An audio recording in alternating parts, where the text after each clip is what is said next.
when you learn a language, it's kind of nice if you can go to that place and honor that culture and like understand. And same with music. I could either sit by the beach and listen to Going Down That Road Feeling Bad and be like, okay. Or I could come to the South and understand like what cornbread and beans are and what a holler is and how people live and how things are set up and what the nature is like and why these words are the way they are in these songs and get closer and closer to the source. Greetings, friends. Keith Billick here. Welcome to the Picky Fingers Banjo Podcast. And you know, of course, by this theme music, that this is one of the rare but highly anticipated clawhammer episodes. So I'm really proud and excited to have you hear this one. It's also a hot summer edition of the podcast. And you know what I don't push often enough on here is the extremely cool Banjo Podcast t-shirts that I have available at banjopodcast.com. Featuring, of course, the famous Picky Fingers logo.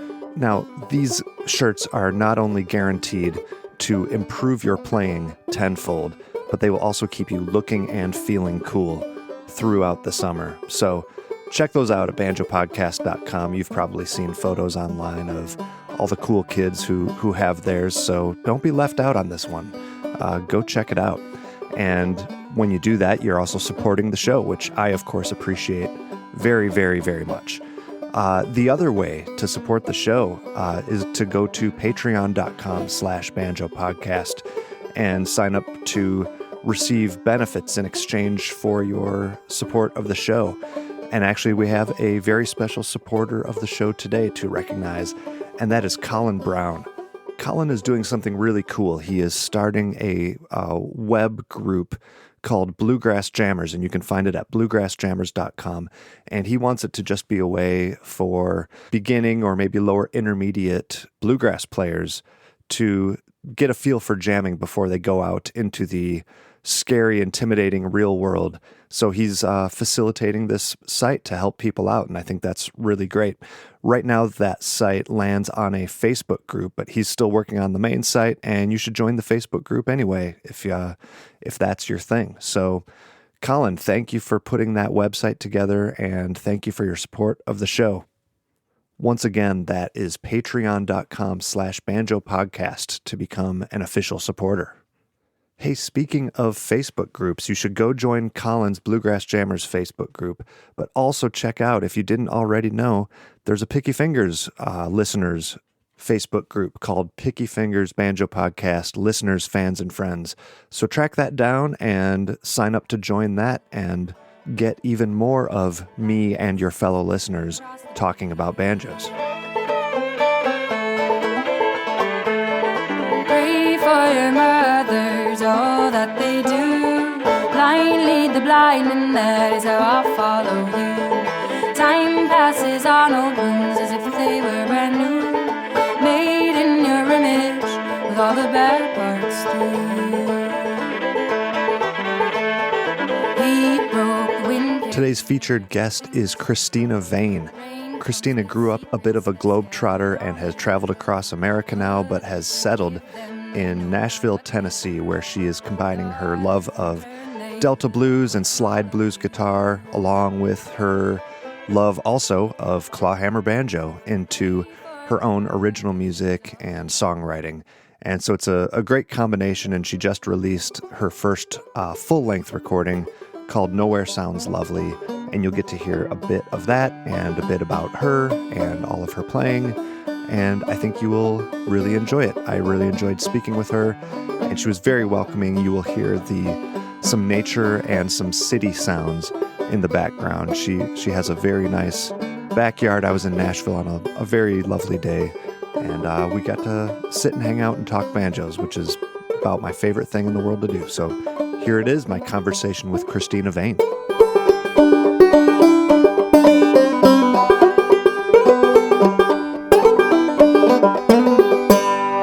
So Cristina, very nice to meet you this week. Thank you for having me over to your home on this lovely day. Yeah, it's nice to meet you too, and I'm excited to chat with you about all things banjo related. Heck yeah. So my first question is usually some version of where are you from, but I've read your bio and I know that that's a little more of a complicated answer for someone like yourself. But so that being acknowledged, I still want you to give people a tour of your background growing up and where along the way did music become an interest for you? Yeah, I grew up mostly in Paris. I grew up moving around a little bit in Europe. I was born in Italy and lived in England and Paris and Italy. Just always loved music, always sang. I was in choirs my whole life. I picked up the guitar, around 12 or 13 and played the flute and the piano. And music has always just been a really big part of my life. And it used to be classical more, with the flute. It was mostly Baroque and just all that kind of stuff. I loved it. But I always loved, obviously, contemporary music and rock music and indie music and all this stuff. But all this roots stuff that I now am very immersed in didn't come till a lot later. So, like, after college. Mm-hmm. And so even as a child playing those instruments, a lot of children play instruments but don't actually feel passionate about them. But it sounds like you did, and that was something that you knew early on that you were driven to actually pursue. Yeah, I think in high school, my absolute favorite time of the week was like my flute lessons. Huh. I loved it. I actually briefly, very vaguely considered applying to a conservatory for the flute after high school. And then I was like, I don't know if that's the only thing I want to play, and I want to aggressively pursue being a flautist. And I'm glad I didn't, Right. So were you already interested in guitar at that point? And was that part of your decision to maybe leave the flute? I had dabbled. Go off to the side? Yeah, dabbled in songwriting too by like my senior year of high school. So I don't know. I don't even think I really considered myself good enough at anything to get into a conservatory or to really dedicate my life to music, which is funny now. But at the time I was like, oh, that's not a real option, I have to get a job. So where along the way does the banjo come into the picture for you? Pretty late. I was already in Los Angeles after college working at McCabe's Guitar Shop, which is a very folk-oriented place for those who aren't familiar. And I was learning how to Travis style pick from my mentor, who was a teacher there. So so you grew up in Europe. How do you just end up in LA doing this stuff? What brought you there? I moved there after college. Oh, you did? I just wanted to pursue music in a place that seemed nice to live. And my brother lived there at the time too. So yeah, I figured, music industry was going to be there and in New York, and I didn't feel like going to New York. Right. I went to school nearby and it was just not my energy. I got into all that roots stuff during that time in Los Angeles and was starting to play slide guitar, and then got into Travis picking. And then I guess, I don't even really remember, someone must have just been like, have you ever heard of clawhammer? And I was like, no. And I looked into it and it just appealed to me immediately. I find it's really pretty. It can be really interesting and sassy too, but I at the same time was given someone's copy of the Anthology of American Folk Music box set. There's a CD box set that, if you haven't heard of that, you definitely should run over there. If you're listening to a banjo podcast and you haven't listened to at least a couple of the CDs on there, it documents, I forget the exact years, but like something like 1927 or 25 to 1935 or something on 12 CDs, and just all this awesome stuff that was happening throughout the country. So there's Blind Willie Johnson and all the blues stuff, but then there's a lot of Doc Boggs, there's the Carter family, just these, and so it's a good, sampler for someone like me who was coming from the outside to these genres. And yeah, I just got interested in it and kept learning more about old time and really liked it. And as a beginner on your instrument, it's not as intimidating as bluegrass, which is just like, how well can you play your instrument sometimes, at the jams and stuff, like athletics. Yeah, and if you don't have those abilities yet or ever, old time's a really awesome thing because, I just love the feeling of being in a circle of people and us playing together, and no one person is really taking more or less away or adding to, you know what I mean? It's all like moments that each person has in their playing that you hear, but sometimes it's so big you don't even hear them. You're just feeling that music and that song, and yeah, I love old time. Bluegrass is also, of course, about the group sound, but old time much more is just about what you just explained, not about any one particular person's I feel exact like contribution. The bluegrass trick is to like have this awesome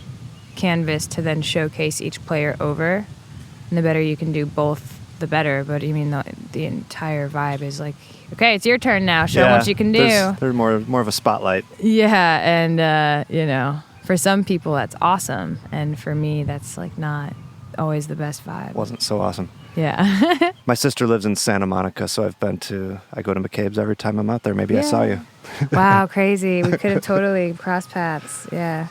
So it sounds like if this anthology of folk music was your main influence, you went right from both like a blues guitar standpoint and also a banjo standpoint.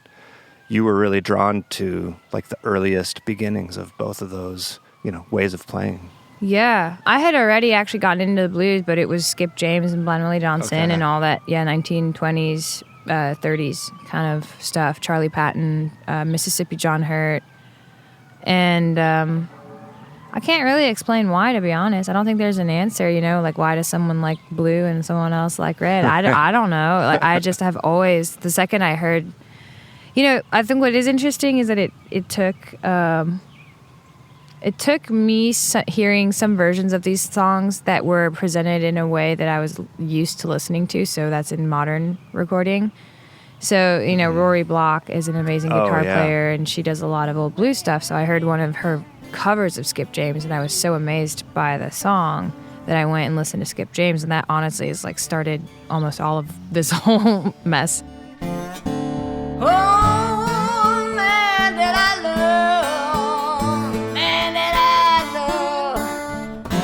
The man that I love took up for my best friend.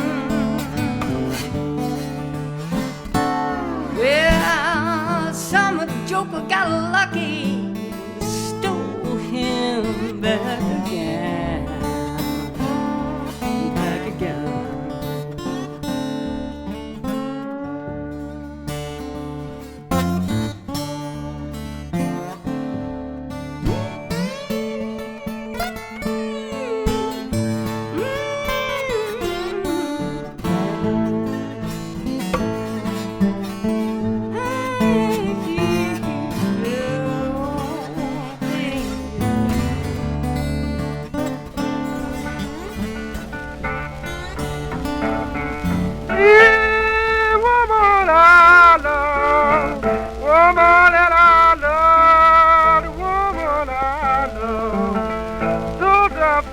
My best friend.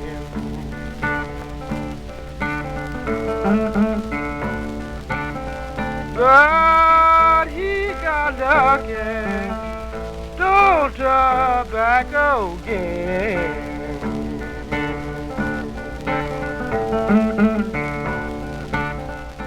Skip James, it sounds like he's like singularly maybe one of your... Skip James, Blind Willie Johnson were the two that spawned this whole thing, honestly. Okay. Because I had listened to Robert Johnson, and this isn't a popular opinion, but it wasn't what drew me in. I have a lot of respect, and like I like it. I still do listen to him sometimes, but it didn't hit me in the same place that Blind Willie Johnson and Skip James did. Something about with Skip James, it's like the modal, creeping, haunting thing. With Blind Willie Johnson, it's this unbelievable guitar playing and this like beautiful singing that he does, and then I just think his faith is really inspiring too. He was a very devout singer, which is interesting. He wasn't like a fake, not to trash talk Son House or Skip James. They were both, in the church, but they were also like drunks, and it was when it's worked for them. They were very close to the church, and then other times they were bluesmen. Whereas Blind Willie Johnson he really only hardly ever sang or recorded religious music, and it seems very apparent that was important to him. He actually practiced what he literally preached. I guess, who knows, right? It's hard to say, because maybe he was also crazy sinner out in the streets. He was a street performer, so who really knows? But it seems like it from the few accounts that I've read about, Uh-huh. You were already playing in a fingerstyle for your blues guitar at that point? Mm-hmm. Mm-hmm. So we chatted about this a little bit a minute ago, but for somebody like me who hears about a fingerstyle guitarist switching to banjo, the likely conclusion is that it would make sense for you to play bluegrass. But it was really just the sound of the music, like you were just saying, that overcame maybe what would have been an easier transition. And, to be honest, I didn't listen to I had one Bill Monroe record, and that's the only bluegrass I was familiar with. I just didn't really like the sound at the time, I thought it was too aggressive and fast, and I didn't understand the genre at all. So, like, three-fingerstyle banjo, is a whole thing. Yeah. Bluegrass in general, right? Especially the really traditional or, like, quick bluegrass or anything like that. As a songwriter, too, with almost sometimes more to express in a bigger picture, I feel like clawhammer is good because it's a little easier for me to, like, accompany myself in that, I don't know. I guess with the three-finger style, it's like a lot of plucking or you're, actually doing rolls, like, and a little more distracting both for the player and probably the listener to hear that with just the voice if you want people to be focusing right. on And I your mean, song. Sky's the limit with anything, obviously. You could be like Danny Barnes and just find a way to, like, this hybrid cool thing he's got going on sometimes. But something about, the clawhammer, you can do both. You can get a little melody out of there. And what I am really interested in a way, is also with, like, slide guitar and clawhammer. It's a similar thing where there are parameters, like, put upon your playing, whether it's by the tuning you're in or for clawhammer, the rhythm that the pattern falls into. And it's like the challenge, once you get to a point where that's not the hard part anymore, is to overcome that without breaking the style. And I'm still obviously working on that part. It's going to be years and years, but that's with slide too. You're in this major chord, especially I played Dad Fad a lot, F sharp A D, major D chord, and like it's pretty easy to get your on a slide. It's cool. It's easy to get some cool sounding things at first, but it's really hard to get dominant sevenths and minor chords and different things within, or even modulate or do things like that, like when you're playing out of an open major chord. It's just a little bit trickier, and there's tons of ways to do it and lots of people that do it really well. But for me, it's like, if I want to do anything interesting for me, then I'm gonna have to learn how to maneuver myself a little differently around this fretboard. Or yeah, totally. Did you pretty much instantly try to integrate the banjo into, like, your performances? Were you performing a lot out there already? I did on my first tour, which was like a 5-month like road trip tour. It was just this big event in my life because I hadn't really seen a lot of the States yet, and I got to do a lot of camping on my off time. I would definitely do like entire sets that I would just mix fingerstyle guitar, old blues songs, country songs, covers on my acoustic guitar, and then like just pick up my banjo and play a few, like, old Joe Clark or something, and whatever I'd learned in that moment, Angeline the Baker, all these like just tunes. So tell me more about that trip that you're talking about that was really inspiring for you. What was it about it that you think meant so much to you and was such a big event? Well, it was at a time where I was questioning what I was doing pretty hard in Los Angeles, and I hit a wall, and then I thought that it might be good for me to see how I do out there in the big old world, and maybe it was just that where I was that wasn't working for me, and I was right, and I'm really glad I did it, and I ended up moving to Nashville when I came back. So I wrote my entire record basically on that trip. The record I just put out, Nowhere Sounds Lovely, was almost all inspired by that.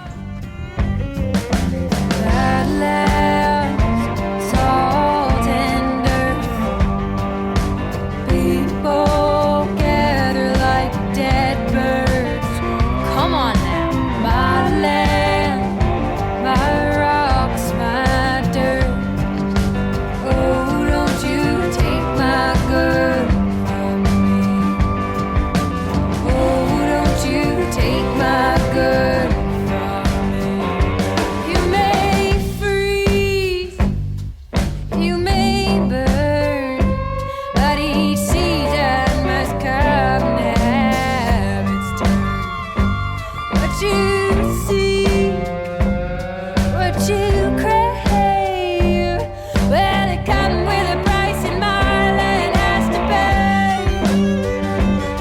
So yeah, I got to, go to the Carolinas for the first time and like see where a lot of the music I love is from. I went to Clarksdale, Mississippi. I got to do not obviously, but I got to see like Wyoming and Montana and all these beautiful places that I would only have dreamed about, the Dakotas and pretty remote places too, and just meet a lot of people and stay with a lot of people and camp. And yeah, it was really an awesome experience, and I learned a lot about myself and about music, and I honed a lot of my skills, I think, just by playing.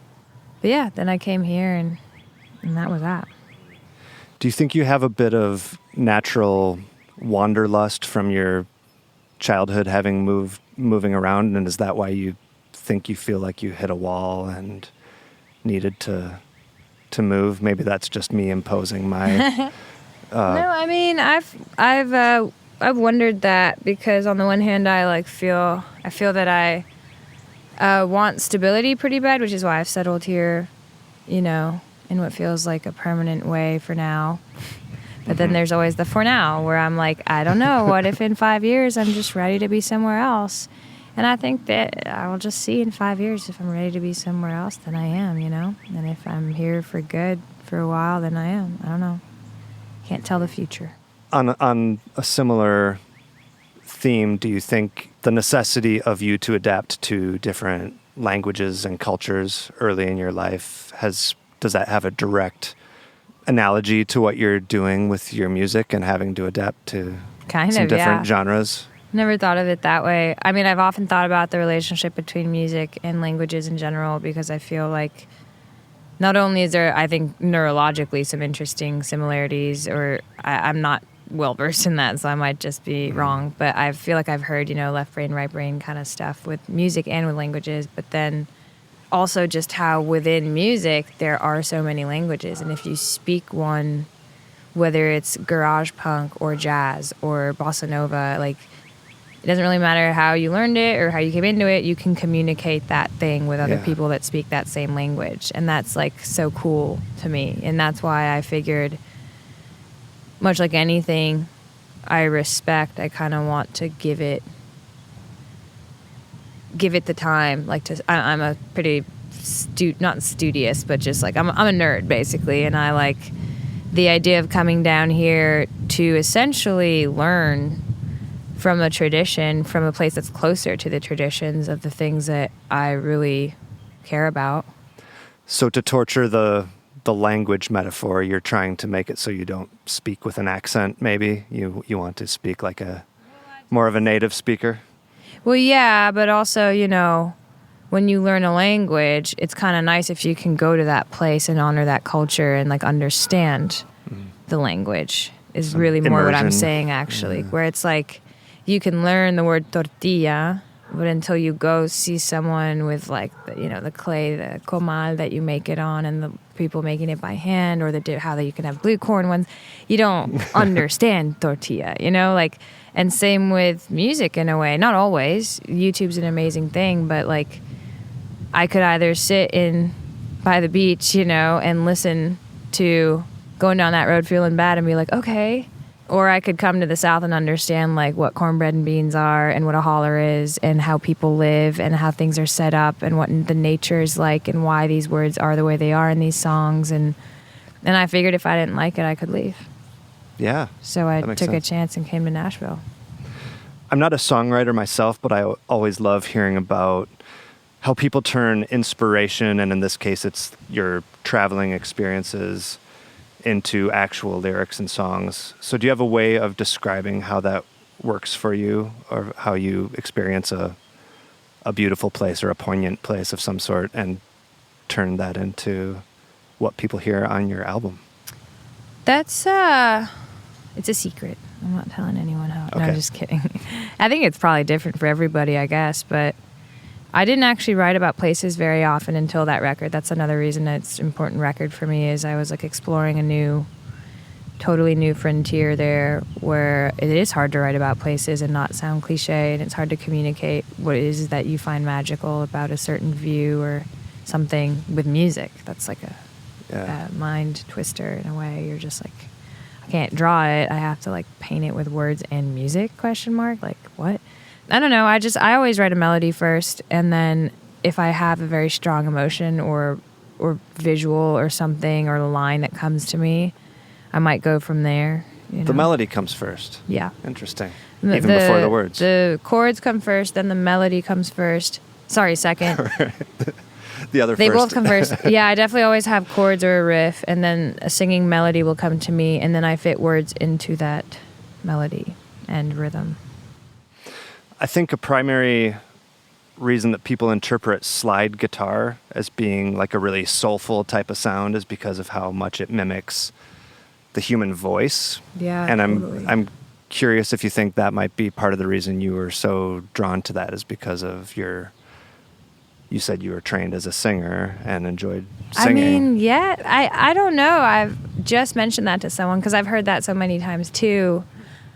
Something, I honestly don't know that it was that, because the first time I got the slide bug was in London when I was still in college. I went home, to my dad's, and I was trying to figure out if I wanted to be a musician. So I played shows that summer for the first time that weren't my school auditorium or something. Yeah. And so I played gigs, if you will. And I got a local show in Camden, and this band came through.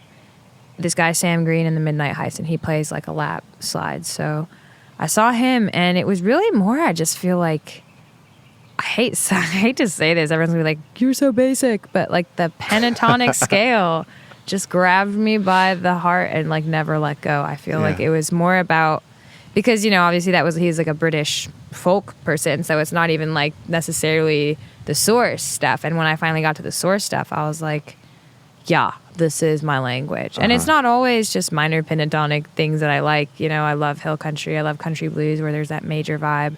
I love the Skip James where it's actually just minor sometimes, or some weird mode that you can't even put your finger on. But it was really more, the feeling. I guess I'm an angsty person, and just like the feeling that I got when I listened to this cool riff. I was like, I want to learn that. And I got a slide, and I was like too lazy to turn my guitar down or over on my lap. I didn't want to like relearn how to play guitar. So I was like, I looked it up. I was like, you can play it this way too. And I'm just going to tune to D, which is what it says to do here. And kind of just taught myself basic chords and went from there. Like, I don't know. I wasn't really informed by like the Derek Trucks and Allman tradition at all. Like I don't, until like later I got interested in finger muting and stuff like that, which is really big in that style. But the electric slide stuff is actually not at all what drew me in, and it still isn't really my biggest interest. You described part of what drew you to the clawhammer banjo is that I think you said it was sassy. Did you say that? It can be. Again, when you have like cool modal tunings, right? Like, I mean, or even, I mean, one of the first ones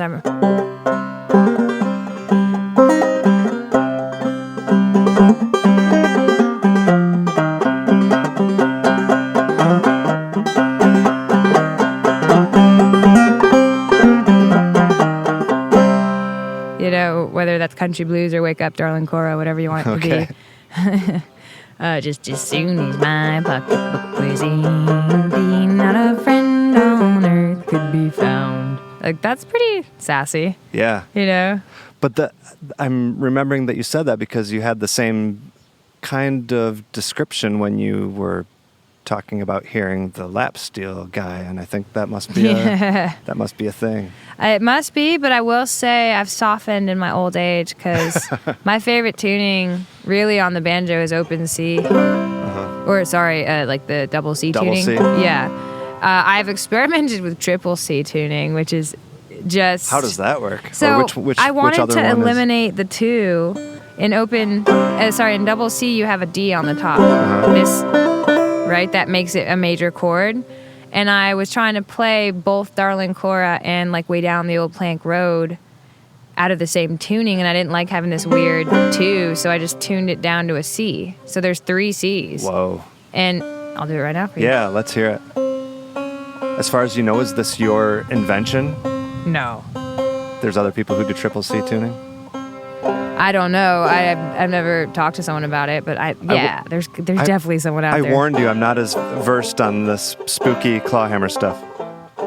Well, I just mean that like there's so many tunings. I Like know. Doc Boggs has his own tunings, and so yeah, I'm not gonna sit here and be like I'm the only person that's ever thought. I feel like, but you hear how that's just, there's no third, and Sounds not like that a there is dulcimer, with the kinda. 2, but there's also not a 2 anymore. So it's just like we're major if I want it to be, or.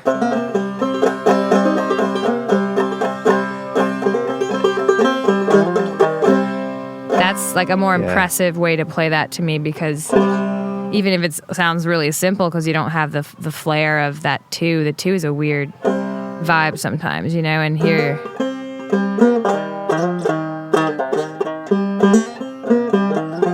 You can just do whatever you want over this very blank. Yeah. That's why I like triple C. But anyway, I digress. It's that great, like, droney, trancy kind of thing that a lot of that old blues is really good for. So yeah, I mean, but double C is my favorite tuning because I do think and I think the song that converted me was, hush little darling, don't say a word, mama, fighting mockingbird, say darling, say.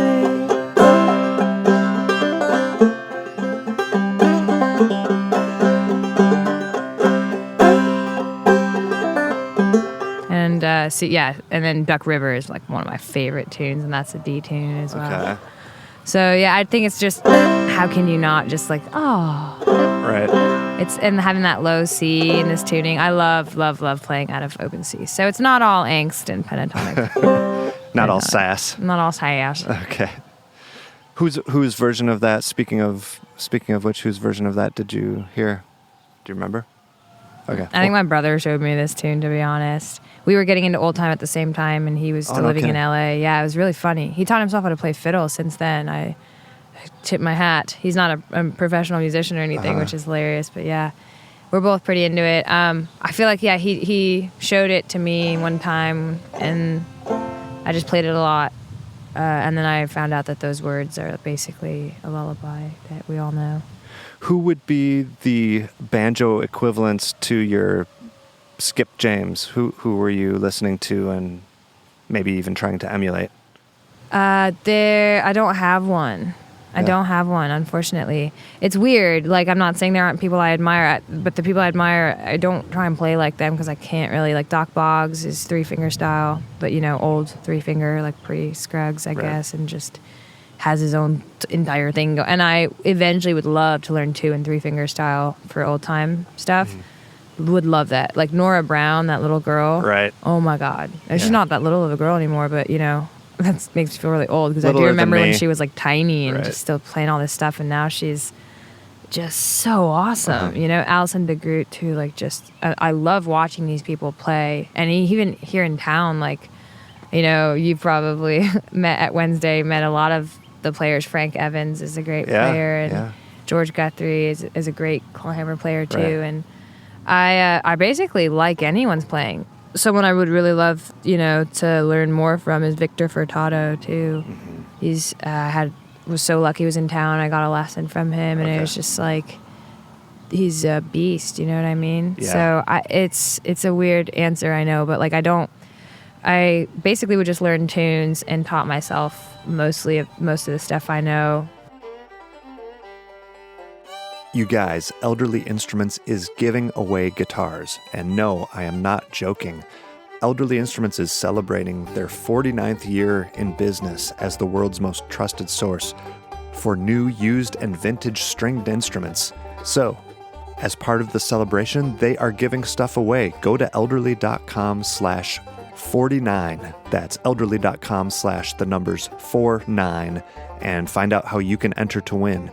Now, if you are hearing this after July of 2021, unfortunately you are too late for the giveaway, but you should still go to elderly.com because they have all the banjos, guitars, mandolins you could ever want, including all the accessories and instructional materials to go along with it. So check them out, elderly.com. They're always my first choice for my banjo supplies. The Picky Fingers Banjo Podcast is proud to be sponsored by Peghead Nation, with Peghead Nation's streaming video courses in banjo, guitar, mandolin, fiddle, dobro, upright bass, and ukulele. You'll learn bluegrass, old time, and other styles from some of the most talented players and instructors in roots music. PegheadNation.com features a great lineup of banjo instruction, with courses including Beginning Banjo with Bill Evans, Bluegrass Banjo with Bill Evans, Clawhammer Banjo with Evie Layden, Wade Ward-style banjo with Bruce Molsky, the banjo according to Danny Barnes, and contemporary bluegrass banjo with Wes Corbett. Each course includes high-quality multi-angle video lessons, downloadable notation and tab, play-along tracks, and plenty of tunes and songs to play with. So what I need you to do is join any of Peghead Nation's video courses, and you're going to get your first month's free just by being a Picky Fingers listener. Go to pegheadnation.com and use the promo code PickyFingers at checkout. That's all one word, all lowercase. And once again, that gets you your first month free at pegheadnation.com. You know, I keep bragging about Michigan, but it's hard not to. If you drive from where a lot of the Motown records were recorded, and you drive toward Kalamazoo, which is where all those pre-war Gibson banjos were made, along the way you get to Battle Creek, which is the home of GHS Strings, another sponsor of the show. You know, even those pre-war Gibson banjos don't sound like much without a good set of strings on them.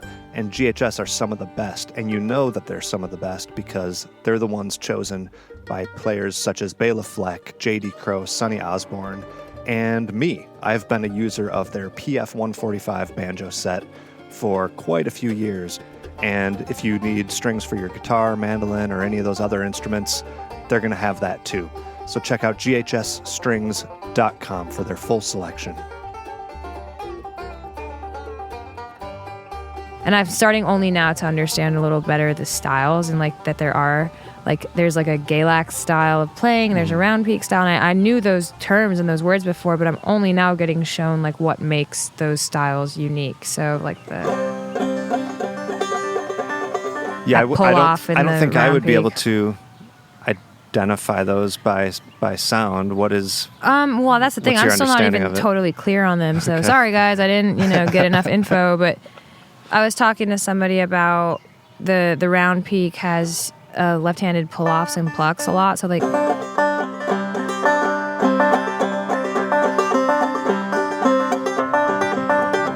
there's a lot of like this backbeat, and then there's, I think Galax is the more traditional 1 2 into 1 2 into 1. Okay. But then if you listen to like some of those, even Ralph Stanley, the way he plays clawhammer on his old time record, or the guy who does Mountain Dew, I forget his name, some of those banjo tunes, I mean, they're hammering like, and that's not, you know what I'm saying? So like Yeah, it's I got some acknowledge snap. all those things. Uncle Dave Macon's kind of like that, like really aggressive. And then there's other people, like the more modern players, they're just really like intricate.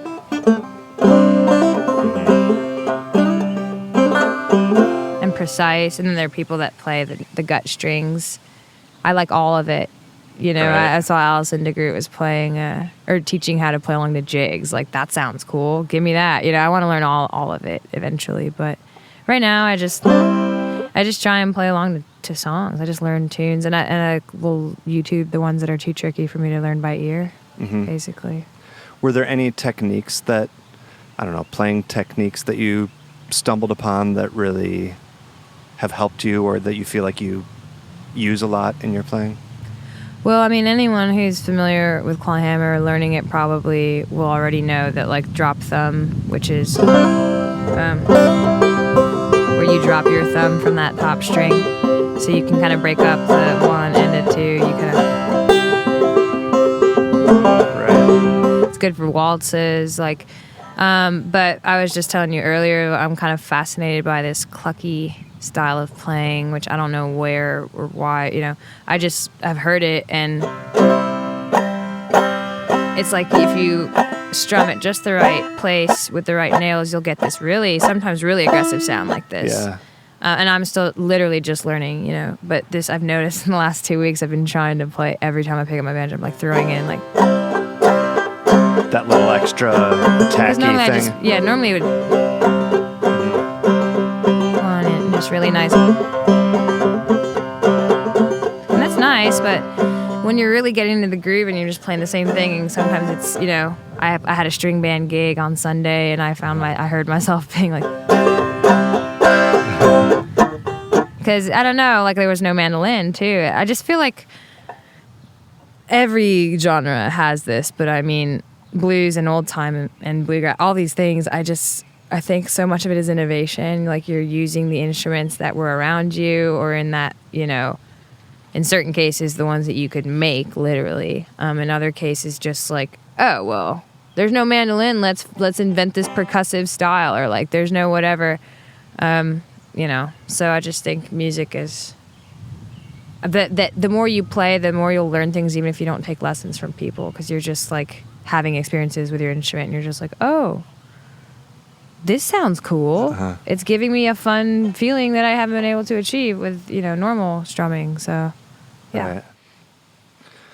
So now that you are 1 foot firmly in banjo world, I've noticed that you do have some gigs that are specifically your string band gigs, and then maybe others that are not. So talk about how that is going to work out. Are you going to eventually blend all these into like... No, you cannot. I can't answer that question for you. Nobody knows. I'm stressing out about it myself, y'all. I figured you might be. I have no freaking idea. I don't know. I'm joking, but I don't really... I used to mix my sets. Uh-huh. I didn't really like the way that felt, and I know that there are certain audiences that really appreciate things that I really genuinely like to do as a side project. Like, maybe I don't want a full-on bluegrass set as my own project. You know, my music isn't really largely bluegrass. I have a few tunes that I do on the banjo, and I'm sure that will keep growing, but the majority of my songs are rock-based.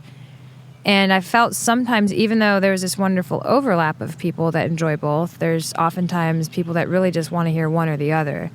And it seems easier for me to also book certain kinds of genre gigs if I'm like, hey, I can play in a pretty traditional style. Like I'm taking the 5-piece up to a small like heritage festival in Illinois or something, and we're going to play bluegrass and old time tunes, you know, and the way songs that I like from all the different eras and genres I like. But yeah, true string band style. And then, you know, at D's, like I often play as a trio, like a rock trio basically, or blues trio with my bassist and a drummer. And I just don't have the funds or the gigs to make those things coexist right now. But eventually that would be the dream, I guess, is to like be able to call a few people up on stage for the banjo tunes or have a cool hybrid of the two. But I'm not interested in like forging a new wheel. I kind of just like all these different colors on the palette, you know, and I don't know. And I feel like if I just am kind of rolling with it. Like I didn't expect such a warm welcome into like the bluegrass / jamgrass / you know, general string world, because I mostly play guitar and slide, and you know, especially in Nashville, I'm like the blues girl who like you know just will hang out. I love going to jams, and I have, like I said, a lot of great people that I know in those circles, but I don't consider myself, I haven't until recently, like you said, with a foot in the banjo world. And I've loved banjo for so long that I've realized, like, yeah, I mean, it's there. My foot's there, whether I acknowledge it or not. I definitely write banjo tunes. I play a lot. I've been playing a lot of banjo, you know, and I played my first Station Inn gig, which was like the coolest thing for me ever. And yeah, how great. I just, you know, I think there's space for both to exist until I guess there isn't at some point, and then I'll figure it out. Let's talk a bit about your album. And you said it was like largely inspired by your travels and stuff. One of my favorite aspects of the songs on there is the way you have a way of contrasting the verses and the chorus and the hooks for each song. And it strikes me that that's like way more of like a pop songwriting maybe than, like, you don't really hear that too much in like blues or bluegrass or anything like that. So I guess I'm not sure what the question is, other than like what attracts you to maybe doing that a little differently than a traditional blues person might. Oh, well, what attracts me about it is being, it sounds cheesy, but just being authentically myself. Yeah. And I'm not a traditional blues singer, period. Like, I grew up listening to rock music and contemporary general, like the Cranberries and the Corrs and the Strokes, and like when I was young, all kinds of stuff too, like Lou Vega or, Ricky Martin or whatever, Shakira, whatever was on the... And my parents had interesting and eclectic taste. Dire Straits was big in our house, Rolling Stones, The Smiths. I liked metal briefly. I liked punk for a while. I mentioned the colors you could use to paint something is such a used analogy, but it's very accurate. It's like, I'm really liking these colors that I found, I've actually been in the studio this past week. I'm almost returning even more to the rock side. If you listen to my first EP, Troubled Sleep, it's just me on 2 overdriven guitars, like obviously tracked separately, and drums and bass. There's not a lick of Americana in there. I mean, it's Americana in the sense that anything even bluesy could be put in that label, but it's blues rock. There's like distorted solos, and that's just, everything was like driving, but it's blues pop rock. There's like almost like a contemporary feel to it for sure, and I think that comes just from the time I grew up in and the music I was hearing, and that it appeals. If it makes me want to groove, then I like it, and I like to throw in all the things, oh god, this sentence sucks, that I like. So I, on that past record, you'll notice I have like a few Travis picking heavy tunes, even if there is a band behind it. There's like, a very clear thumb line and a clear riff, because I like that. But I'm not going to hide like the other stuff I like, which is sometimes rock it out. And so on this last record I just went in this week to start doing, there's some just some like rock tunes, and a lot of it is contrasting between choruses and verses. Yeah, it can even go from, and by contrast I mean, you have songs that go from dirgy bluesy stuff to maybe a really pretty sounding chorus. We got our women in white dresses gonna walk through walls, and this house is haunted. Not as much as me, but I could shake these demons. They're good company, so I won't shake these demons. They're good company. Blueberry Hill, Blueberry Hill, high on that mountain, linger with me still.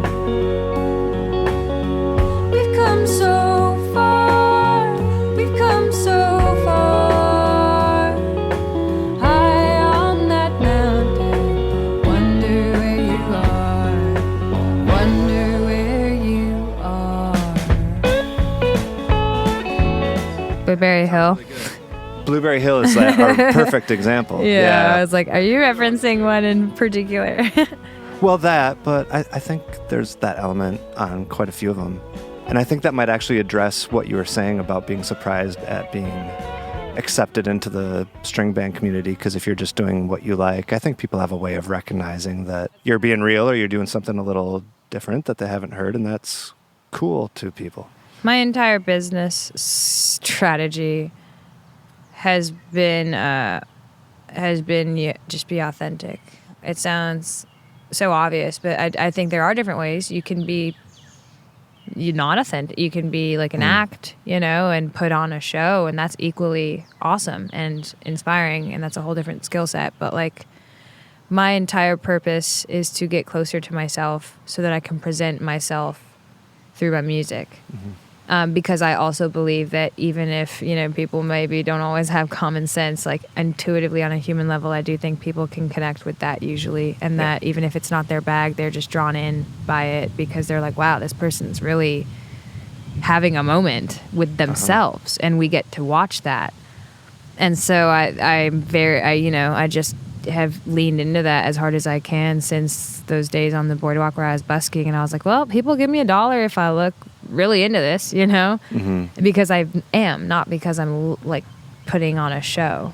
Right. So, I think that was my logic behind the record too, was like, nobody asks, Sarah Jarosz, like, why is she so good at so many things? They just love that she is, and it's all part of her as an act. And so when I think about having string band stuff and Travis style stuff and then distorted guitar, drum stuff on the same record, it didn't really bother me. I was like, J.J. Cale, another person. Right. Look at his songwriting track, collection track record. There's everything from like calypso to rock songs to blues, and they're all his own, vibe.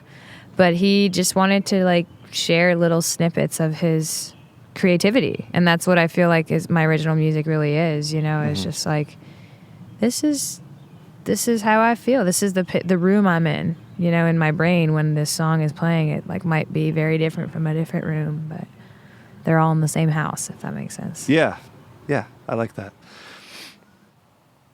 I asked people on my Facebook to suggest questions, and the main one that I got that we didn't already talk about was someone wanted to know about the influence of Ry Cooder, and I don't know if they know something about you that's an influence, or maybe they had just suspected that might be. I could see why that would be. Yeah, I think they suspected, or they might have been making the draw between him having basically grown up at McCabe's, and he's a big part of like the McCabe's culture. I don't know if that person knows that specifically and is asking for that reason. That's the first time I heard about him was at McCabe's. I got given Live at the Ash Grove CD, like burned from the sound guy. It's not something I don't think you could just like probably go buy somewhere. Yeah, I'm not familiar with it. Well, the Ash Grove was a big venue for the blues revival and folk revival artists in LA on the pier that burned down.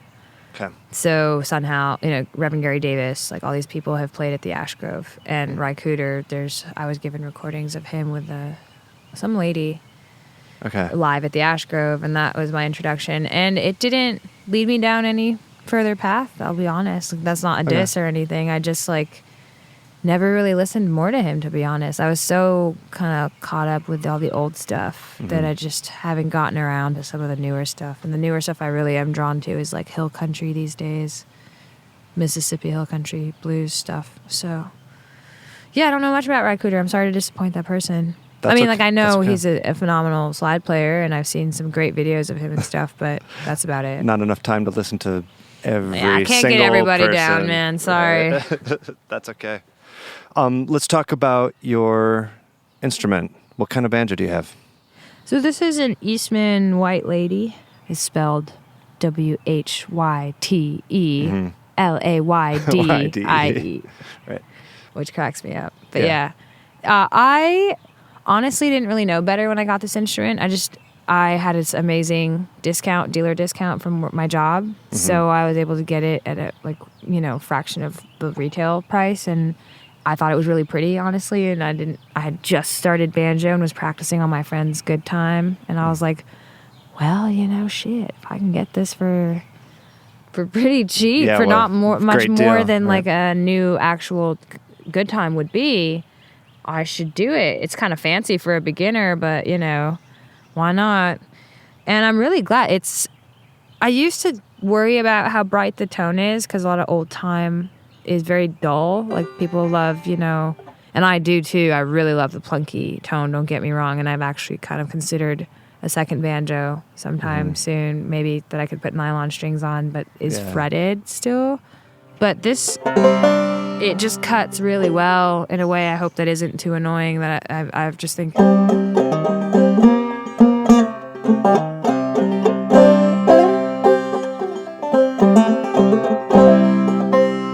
But it's bright, and so it's got a lot of brackets, and it's got a tone ring that's scalloped in there, that's metal. And which is the typical white lady thing. Yeah, you have tone rings with 3-finger style too, right? You can change the vibe. We love our tone rings. Same. Yeah, that's a thing. I don't switch them out, which maybe I should experiment with that before I worry about a different banjo. But I kind of want to get just a darker sounding, mellower sounding thing, mostly for practicing. This is pretty heavy. It's between the brackets and like just the thick, kind of the chunky neck, and like it's heavier. It definitely leaves like the marks, and it's when you're just sitting out on a porch or something, you kind of, there's these ones that are just planks of wood basically, and those are so light and comfy, and you could almost put them over your head without a problem. for I couldn't sure. do that with this one. Like I would like. Yeah, with having a resonator banjo, that's actually a problem that I've never had to worry about, is the sides of the hooks digging into your leg. I've never Sounds had like to even a think about first world problem, but those it's hook just- leg, it's imprints. annoying. It kind of hurts after a while, and they sure. they stay on my leg for like hours. Maybe that's because I'm dehydrated, but yeah. So it's I've just got the synthetic head. It's a mylar head, I guess. It doesn't look like it's a fiber skin or a Renaissance, I don't think. I'm not even well versed enough to really confirm that for you. It's been I bought this instrument in like 2016 maybe? Yeah, it says Eastman on it, so that must be that 17. original head, right? Yeah, this is the original head. The only Yeah. thing I've ever swapped out is the bridge. I used a half moon bridge for a minute. Mm-hmm. And they're super cool. I just went back to like a more standard bridge for funsies.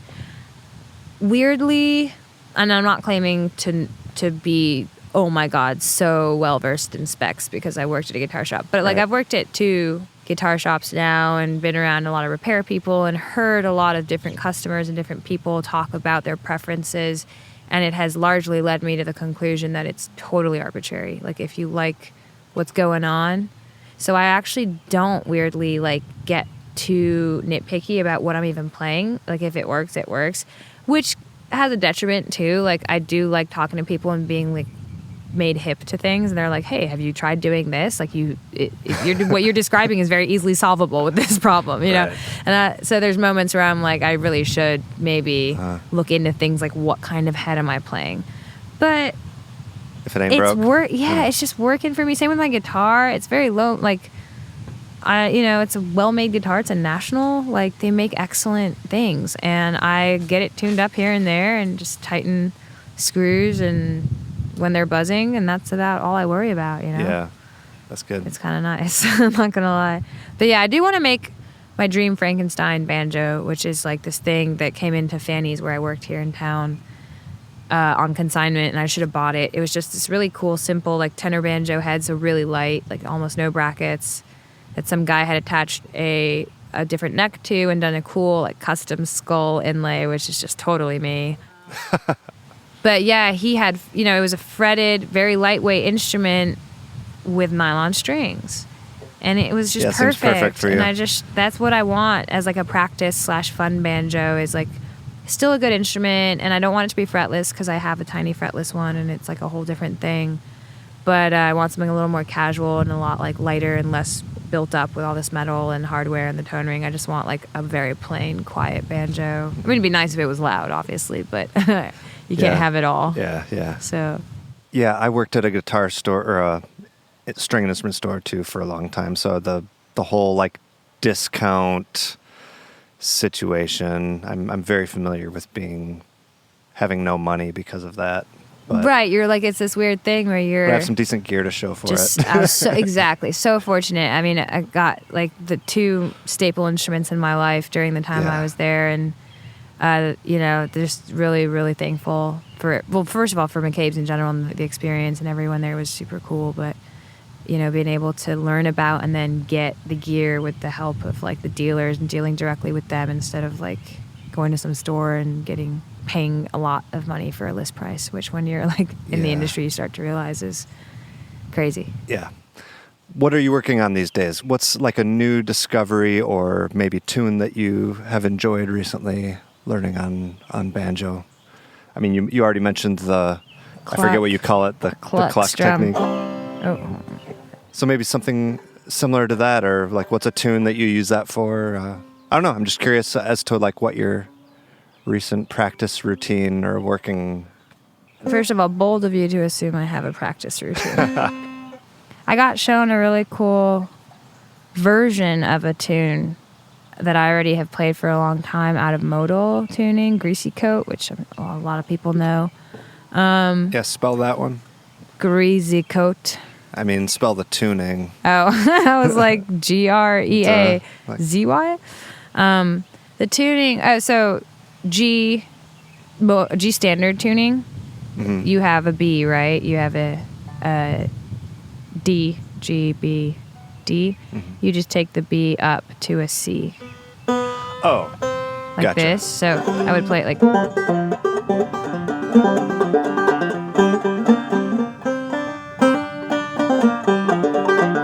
Pretty horrible, but you get the idea. So I was shown how to do it out of major tuning, which there's another tune that I've learned recently, Rock Andy, I really like, is one of those where it's like.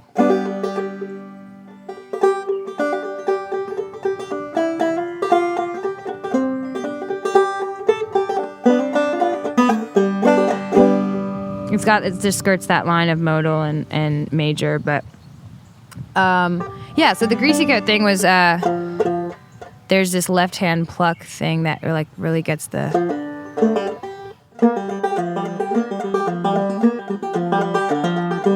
So you can't see my hand, I guess, but I could describe what's happening. Where there's nothing happening there, but that last note you just heard is actually my index finger plucking an open string while my middle finger holds down this note. So instead of me brushing down the nail, because in clawhammer I can't just pick those two strings easily. Yeah, you know, I have you're to. stuck I'm like with in the this pattern, weird right? pattern. So you can get a dega dega dega dega, which is hard to do in clawhammer.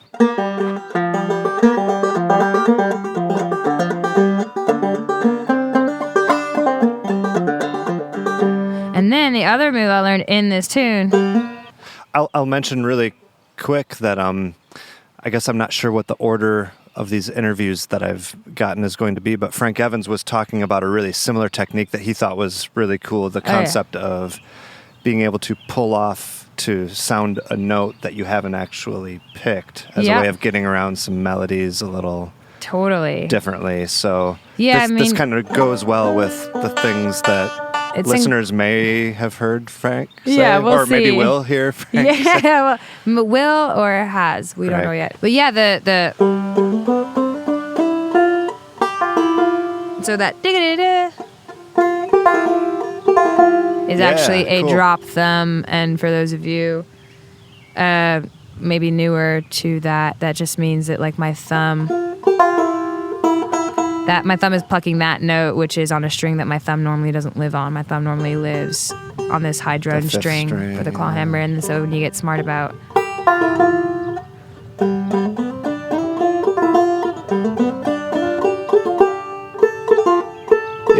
you know, it's a cool way to get this, like, I guess the triplet. I don't know. I don't feel very technical today.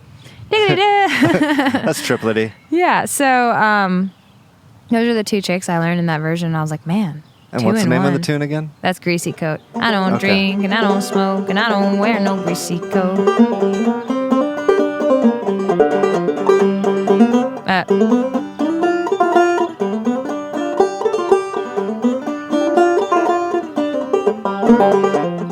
Yeah, a few mistakes because I'm still working out that version, but yeah, excellent. I know you said that you're going to keep the Cristina Vane old time string band over here and the Cristina Vane blues guitar singer over here. I don't know that for a fact. But have you ever considered doing like slide banjo or anything super crazy like that? No. Okay. No, man.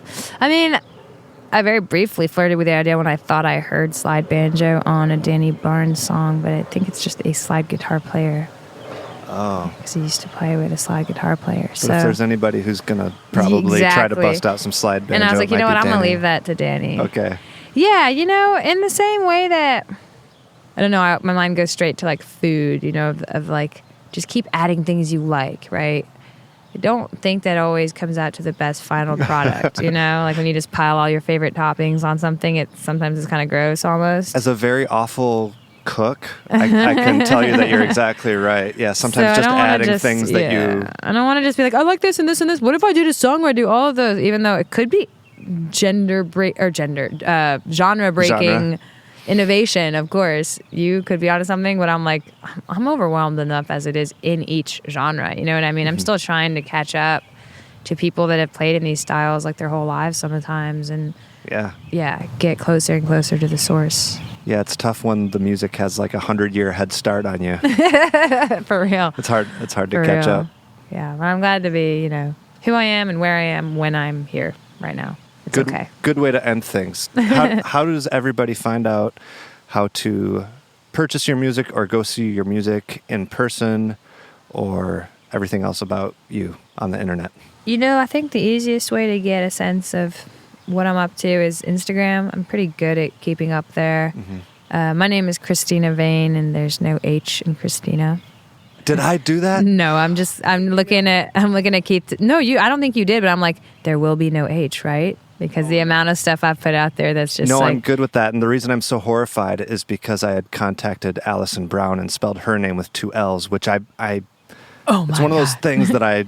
No, I mean, yeah, it's small things. I don't take it personally at all because it happens to me all the time, and sometimes it's just autocorrect. It happens to me too, and I'm usually better than that. The point was to be that if you want to find me, there's no H, just so that if I'm not coming up, it's Cristina Vane, like a weather vane. I also have a website and a Bandcamp page. If you are a merchandise person and you want to get some stuff, then you can check that out there. But all my stuff's online, so however people consume their music, I should be able to pop up if they type in Cristina Vane. Wonderful. Well, thanks again, Cristina. It's always awesome to hear you. Nice that it could be in person this time. Yeah, thanks for having me on this. It's been really fun.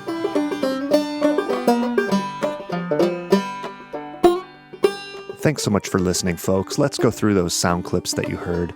In order, it was Prayer for the Blind by Cristina Vane, Cuckoo Bird performed by Clarence Ashley.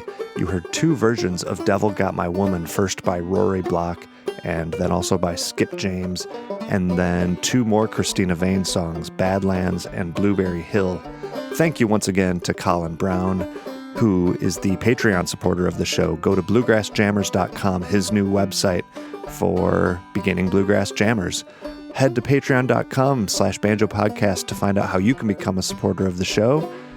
And I hope you all have a lovely rest of your day, rest of your week, rest of your summer, and I'll see you next time.